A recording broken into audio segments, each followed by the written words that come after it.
बहुत कुछ सीखने को मिलता है, केवल गुरुओं से नहीं, पशु पंछी परिंदों से, अपनों से, न जाने कितनों से सीखने की वृत्ति चाहिए। और जैसे दूषित अन्न देखा इन आचार्यों ने, साधुओं ने, तुम्हें याद आ गया अन्न तो ब्रह्म होता है।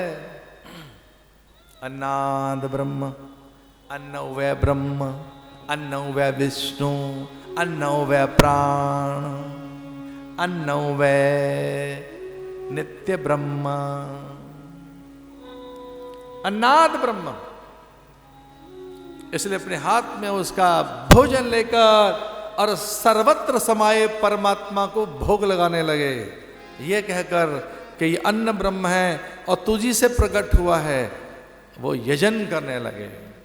ब्रह्मार्पण ब्रह्महवि ब्रह्मागनौ ब्रह्मणाहुतम ब्रह्मैव तेन गंतव्यम ब्रह्म कर्म समाधिनः ब्रह्मार्पणम ब्रह्महविः ब्रह्मागनौ ब्रह्मणाहुतम। अग्नि तुझसे है, अन्न तुझसे है, बादल बयार पर्जन्य तुझसे है। अन्न कब पकता है? जब पर्जन्य आते हैं, तो पर्जन्य भी तू ही है। अन्न पकता कब है? जब पर्जन्य आए। तो पर्जन्यों को कौन पैदा करता है? बादल बयार लेकर आती है, और बादल बयार को बनाता कौन है? पेड़। पेड़ ही तो पर्जन्यों को बुलाते हैं, पेड़ ही तो पवन और प्राण पैदा करते हैं। तो प्राण पवन पेड़ से बने पर्जन्यों से ये बना हुआ अन्न अन्न नहीं है, प्रसाद है। तो माथे से लगाकर उस अन्न को ग्रहण करने लगे। भैया कभी कभी ऐसे कोई ब्रह्मज्ञानी घर में आ जाए भोजन करने, तो सारे पितृ तृप्त हो जाते हैं, फिर अलग से गया जी जाकर श्राद्ध करने की जरूरत नहीं है।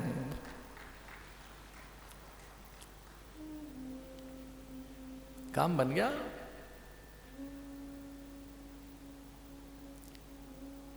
आशीर्वाद भी देकर चले आए। तेरे यहां से भोजन किया है, तुम दक्षिणा नहीं दे पा रहे हो, दक्षिणा तो लेके जाएंगे। बिना दक्षिणा के भोजन ठीक नहीं है। और दक्षिणा में वचन लेकर जा रहे हैं। जैसे ही पुत्र हो उसका नाम नारायण रखना, बेटे का नाम नारायण रखना। साधुओं को लगा कि इनको बेटा होगा, ये नारायण नारायण नारायण नारायण करेंगे तो कम से कम भगवान का नाम तो लेंगे, इनकी जिह्वा पर भगवान का नाम आएगा। ऐसा ही हुआ। पुत्र हुआ, नाम उसका नारायण रखा गया। अजामिल के प्राण निकलने को थे, पुत्र को याद कर रहा था, बेटे को ही पुकार रहा था। नारायण नारायण नारायण नारायण नारायण नारायण नारायण नारायण का कंठ तक प्राण आ गए। बोलना चाहता था, बोल भी नहीं रहा है। अब मनी मन नारायण नारायण नारायण नारायण अब करने लगा। पहले तो चिल्लाया नारायण, बुला तो बेटे को रहा था, अपने पुत्र में आसक्ति। लेकिन अचानक ही याद आया कि मैं कैसा मूर्ख हूं, मैं मिट्टी के पुतले को याद कर रहा हूं, ये भी मिटने वाला है, तो मुझे क्यों ना नारायण का स्मरण करना चाहिए।